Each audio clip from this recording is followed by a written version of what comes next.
Hare Krishna. Offering to Krishna में आप सभी का स्वागत है। मैं हूं कविता। आज हम इस वीडियो में बात करने वाले हैं धाम अपराधों के बारे में। ऐसे कौन कौन से अपराध हैं जो एक व्यक्ति के ऊपर धाम में करने से प्रभाव बहुत गलत पड़ता है। तो चलिए इस वीडियो को आगे बढ़ाने से पहले अगर आपने मेरे चैनल को सब्सक्राइब नहीं करा है तो सब्सक्राइब कर लीजिए और साथ ही साथ बेल बटन को भी प्रेस कर दीजिएगा ताकि नेक्स्ट आने वाली वीडियो का नोटिफिकेशन आपको टाइम टू टाइम मिलता रहे। तो चलिए अभी वीडियो की तरफ चलते हैं। हरे कृष्णा कृष्णा कृष्णा हरे हरे हरे राम राम राम हरे हरे। सबसे पहले तो है कि वहां पर जाकर हम गंदगी ना करें। हम कुछ भी खा रहे हैं, पानी की बोतल ले रहे हैं, पी लिया हमने, पानी खाली हो गई बोतल, उसको फेंक दिया हमने, तो उसे रोड पर ऐसे ही फेंकना नहीं है। देखिए आपके घर में कोई मेहमान आ जाते हैं, आपके घर में आके वो जगह जगह चीजों के छिलके फेंक दें, पानी की बोतल फेंक दें, पानी फैला दें, खाना पीना फैला दें, कैसा लगेगा आपको? अच्छा लगेगा? नहीं लगेगा ना। तो इसीलिए हमें उस चीज का ध्यान रखना चाहिए। हमें गंदगी बिल्कुल नहीं करनी चाहिए धाम में जाके। नेक्स्ट आता है कि हमें वहां पर जाके किसी भी धामवासी की, किसी भी गुरु की, किसी भी साधु संत महात्मा की डिसरिस्पेक्ट नहीं करनी है। आपको ये बात बिल्कुल भी नहीं सोचनी है कि आप एक पायलट हैं, लॉयर हैं, इंजीनियर हैं या लाखों करोड़ों रुपया कमा रहे हैं और एक साधु महात्मा को देखकर आपको ये लग रहा है कि ये मेरे से छोटा है। देखिए आप उनके ना एक्चुअली भक्ति के स्तर को समझ नहीं सकते हैं, नॉलेज नहीं है क्योंकि हमें उस चीज की, तो इसीलिए आप उनके भक्ति के स्तर को समझ नहीं सकते हैं। तो जब भक्ति के स्तर को आप समझ नहीं सकते हैं तो आप उनको ये भी नहीं सोच सकते हैं कि ये मुझसे छोटा होगा। आपके जैसे और मेरे जैसे लोग धाम में नहीं रहते हैं, इसका मतलब है कि हम उन लोगों से कम प्रिय हैं भगवान को, इसलिए हम उनके धाम में वास नहीं कर रहे हैं। तो इसीलिए हमें ना किसी की भी वहाँ पे डिसरिस्पेक्ट नहीं करनी है।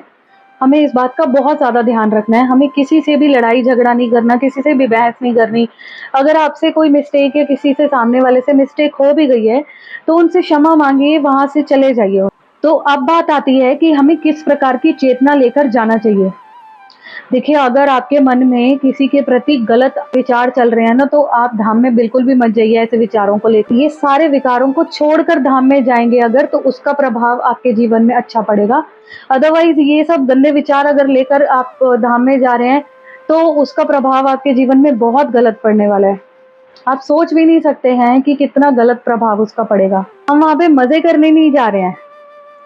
मतलब लोग आके बोलते हैं ना बहुत मजा आया, वो मजे लेने के लिए आप नहीं जा रहे हैं वहाँ। कोई आपसे पूछे कि आपको मजा आया या नहीं आया, आप उन्हें ये समझाइए कि मैं वहां पर मजा करने के लिए नहीं गया था, मैं वहां दर्शन करने गया था, मैं वहां सेवा भाव से गया था। हमें अपने आप को भगवान के चरणों में समर्पित करने के लिए जाना है। अपनी लाइफ को जितने भी दिन आप वहां किसी धाम में रुक रहे हैं, 1 दिन 2 दिन 4 दिन हफ्ता, जितने दिन भी आप रुक रहे हैं, अपने लाइफ को ना वो सारी चीज़ों से पीसफुल बनाने के लिए हमें धाम में जाना चाहिए। अगर वही सब चीज़ें, वही सब डिस्कशंस, वही सब लड़ाई झगड़े आप धाम में भी कर रहे हैं तो फिर फायदा क्या है आपका धाम में आने का? आप वीडियोस बनाने के लिए जाते हैं, आप रील्स बनाने के लिए जा रहे हैं, धाम को इस्तेमाल कर रहे हैं आप ये सब करके। धाम आपके लिए कोई कंटेंट नहीं है। आप ये दिखा रहे हैं लोगों को कि मैं धाम में जाकर ये सब कर रही हूँ या कर रहा हूँ, तो क्यों कर रहे हैं आप धाम, आपका कोई हक नहीं बनता कि धाम को आप इस तरीके से इस्तेमाल करें। इसके साथ साथ बात आती है कि हमें किस प्रकार का खान पान रखना चाहिए। किसी भी प्रकार का मांसाहार नहीं करना है आपको, और इस मांसाहार के अंदर प्याज और लहसुन भी आता है। तो जहाँ पे भी आप खा रहे हैं उन्हें आप पहले से ही बोल कर रखिए कि आप प्याज और लहसुन के बिना का ही खाना खाएंगे, ठीक है? इस चीज का हमें ध्यान रखना है। हमें किसी भी प्रकार का नशा नहीं करना है। नशे का मतलब है कि ना तो आप वहाँ पे मदिरा पान करेंगे, ना स्मोकिंग करेंगे, तंबाकू गुटखा ये सब चीजें मना करेंगे। साथ ही साथ जो वहाँ पे कोल्ड ड्रिंक्स मिलती हैं जिन पे लिखा होता है कंटेन्स कैफीन, उतने दिन के लिए उन चीजों को आप अवॉइड कीजिए जितने दिन आप धाम में हैं। चाय कॉफी भी नहीं लेनी होती है ऐसे में। चाय कॉफी का भी ध्यान रखिए क्योंकि उसमें भी नेचुरली नशीले पदार्थ होते हैं, तो उनसे भी हमें बचना है। अब बात आती है कि धाम को हमें टेम्परेरी नहीं समझना चाहिए। धाम जो है वो टेम्परेरी प्लेस नहीं है।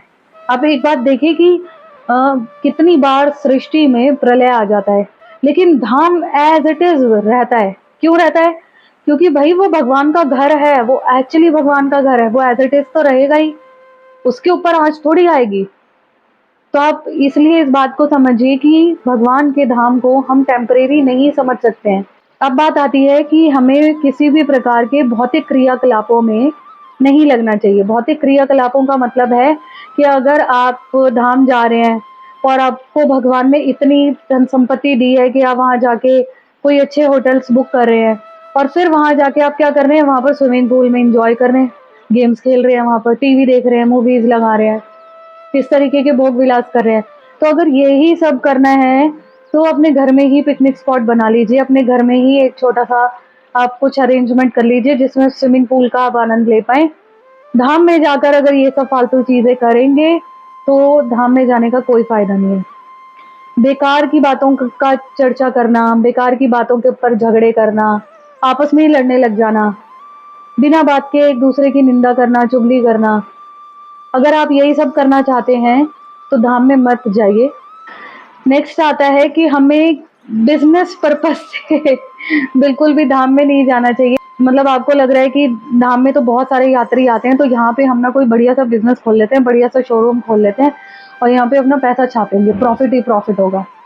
माइंड में लेके थॉट्स चल रहे हैं, तो इसका भी हमें अपराध लगता है। ये सब चीज़ें हमें नहीं करनी चाहिए क्योंकि आप जो चेतना लेके जा रहे हैं अपने माइंड में या थॉट्स लेके जा रहे हैं, वो पैसा कमाने का थॉट लेके जा रहे हैं। हम भगवान के दर्शन करने के लिए नहीं जा रहे हैं, ऐसा मन में कहीं पे भी भाव नहीं है। तो इसलिए ये तो माया जाल में फँसकर आप धाम में जा रहे हैं तो कोई फ़ायदा नहीं है।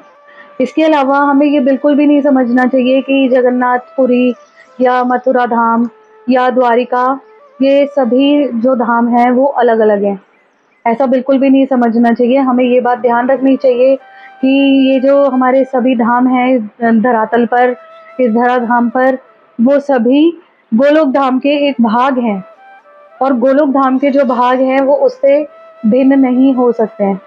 तो ये हमें बिल्कुल भी नहीं सोचना चाहिए कि जगन्नाथपुरी जो है वो वृंदावन से अलग है। वैसे आप देखेंगे कि हाँ, वो देखने में अलग है, सब चीज़ें वहाँ पे अलग हैं। जो भगवान ने वहाँ का पूरा फैसिलिटेट किया हुआ है सब चीज़ों को, या वहाँ सारी सुविधाएँ दे रखी हैं, या जिस तरीके से वहाँ का भगवान ने सेटअप किया हुआ है। हाँ, भौतिक दृष्टि से देखा जाए तो वो अलग है। या अगर ये देखा जाए कि जगन्नाथपुरी तो उड़ीसा में पड़ता है और वृंदावन तो मथुरा में पड़ता है, तो हाँ, उस दृष्टि से अगर देखा जाए तो वो अलग है। लेकिन हमें ये समझना नहीं चाहिए बिल्कुल भी कि जगन्नाथपुरी धाम जो है वो अलग है, वृंदावन धाम अलग है, द्वारिका अलग है, या इस तरीके से हमें अपने मन में थॉट्स लेके नहीं आने चाहिए। हम अगर वृंदावन गए हैं, ये नहीं सोचना चाहिए हमें कि जगन्नाथपुरी जो है उसकी ज़्यादा महत्ता है, तो कार्तिक मास में तो हमें जगन्नाथपुरी जाना चाहिए था या वृंदावन जाना चाहिए था, या इस तरीके से हमें बिल्कुल भी नहीं सोचना है। ऐसी चेतना लेकर या ऐसे थॉट्स लेकर हमें बिल्कुल नहीं जाना चाहिए। इसके अलावा किसी भी जीव-जंतु को कष्ट दे दिया, वहाँ जैसे वृंदावन धाम में बंदरों को बहुत ज़्यादा यात्रियों को परेशान करते हैं, या चश्मे ले जाते हैं चुरा कर, कैमरे ले जाते हैं, फ़ोन चुरा लेते हैं। तो इस तरीके से अगर हम उनके प्रति ये सोचेंगे कि हम उन्हें मारें या उनके ऊपर किसी प्रकार का प्रहार करके उनसे अपनी चीज़ वापस ले लें, तो वो सब हमें नहीं करना चाहिए। वहाँ के जितने भी जीव-जंतु हैं, उनसे सबसे प्रेम करना चाहिए, क्योंकि वहाँ के देखिए जितने भी धाम में पशु-पक्षी हैं या जितने भी जीव-जंतु हैं वहाँ पे, वो सभी किसी न किसी रूप में भगवान की सेवा में लगे हुए हैं। वो किसी न किसी रूप में भगवान को सेवा कर रहे हैं, उनके प्रति समर्पित हैं वो। क्योंकि एक बात और भी समझिए कि धाम में ना जो भी जीवात्माएँ रह रही हैं, चाहे वो किसी भी रूप में हो, तो हम इतने सक्षम नहीं हैं कि हम उस जीवात्मा को ये देख पाएँ कि ये कौन कोई महात्मा है या संत है। क्योंकि वहाँ पर ना धाम में बहुत सारी ऐसी आत्माएँ जो हैं वो अपना रूप बदल के भी सेवा कर रहे हैं भगवान की। इवन वहाँ के पेड़ पौधे भी भगवान की सेवा में लगे हैं। और कौन सी जीवात्मा या कौन सी महात्मा संत वहाँ पे किस रूप में आकर वहाँ पर भगवान की सेवा में लगे हैं धाम में, उतना हमारे अंदर समझ नहीं है। वो हमारे अंदर भगवान ने देखने की क्षमता नहीं दी है, वो नेत्र नहीं मिले हमें। हमें किसी भी पशु पक्षी को, जीव जंतु को परेशान नहीं करना है। और जो भक्त होते हैं ना, एक्चुअली वो तो एक चींटी को भी मारने में डरते हैं। मतलब वो बहुत ध्यान से चलते हैं, देखते हुए नीचे कि कहीं कोई चींटी उनके पैर के नीचे ना आ जाए। तो वही भाव भी ना आपको भी रखना है, बहुत ध्यान से धाम में हमें रहना चाहिए। बाई चांस हमसे गलती हो रही है तो उसका कुछ किया नहीं जा सकता है, लेकिन जानबूझकर अगर आप किसी चींटी को मार दें, किसी बंदर को मार दें, किसी गाय को मार दें, तो वो चीज़ ठीक नहीं है। इन चीज़ों से हमें बचना चाहिए। इसके अलावा धाम में ना जो सबसे बड़ी चीज़ है, और जो हम सभी करते हैं इस दुनिया के अंदर, वो ये है कि भौतिक फल की कामना करके जाना। भगवान मुझे लखपति बना दो, मुझे करोड़पति बना दो, मुझे BMW दिलवा दो। ये सब चीज़ें जो होती हैं, भौतिक फल की अगर दृष्टि से, कामना से आप जाते हैं, तो इनका भी अपराध लगता है। देखिए, भगवान के धाम में हम भगवान को प्रसन्न करने जा रहे हैं, हम उनको खुश करने के लिए जा रहे हैं, हम सेवा भाव रखने जा रहे हैं। और सेवा किस प्रकार की होनी चाहिए? सेवा होनी चाहिए प्रचार की। और प्रचार किस बात का होना चाहिए? प्रचार होना चाहिए भगवान के नाम का। और भगवान के नाम का प्रचार कैसे हो सकता है? भगवान के नाम का प्रचार हो सकता है पुस्तक वितरण से। मतलब अगर आप किसी व्यक्ति को कोई एक पुस्तक दे देते हैं ना, तो आपका बोला हुआ शब्द अगर आप उसे समझाएँगे कुछ, तो वो एक कुछ समय के बाद ना वो भूल जाएगा, व्यक्ति भूल जाएगा वो कि आपने क्या एग्ज़ैक्टली उसको बोला था। लेकिन जो बुक आप उसको दे देंगे ना, वो बुक उसको लाइफ़ टाइम तक, उसके जीवन के अंत काल तक उसके साथ रहेगी। तो इस तरीके की हमें सेवा करनी चाहिए। वहाँ पर बैठकर हमें कीर्तन करना चाहिए, साधु संग करना चाहिए, प्रवचन सुनने चाहिए। किसी भी साधु महात्मा से अगर आप मिलते हैं तो वहाँ पर अपना बखान नहीं करना चाहिए, अपनी बातें नहीं रखनी चाहिए। उनसे ग्रहण करने की हमें इच्छा रखकर जाना चाहिए। हमें उनसे सुनने का भाव लेके जाना चाहिए। उत्सुकता होनी चाहिए हमारे मन में कि हम इनसे बैठकर थोड़ी देर भगवान के बारे में सुन सकें। ये सब चीज़ों के लिए हमें जाना चाहिए। तो बस आज की वीडियो में इतना ही था। अगर आपको मेरी ये वीडियो अच्छी लगी है तो मुझे कमेंट करके ज़रूर बताइएगा, और इस वीडियो को ज़्यादा से ज़्यादा शेयर कीजिए। मिलते हैं नेक्स्ट वीडियो में।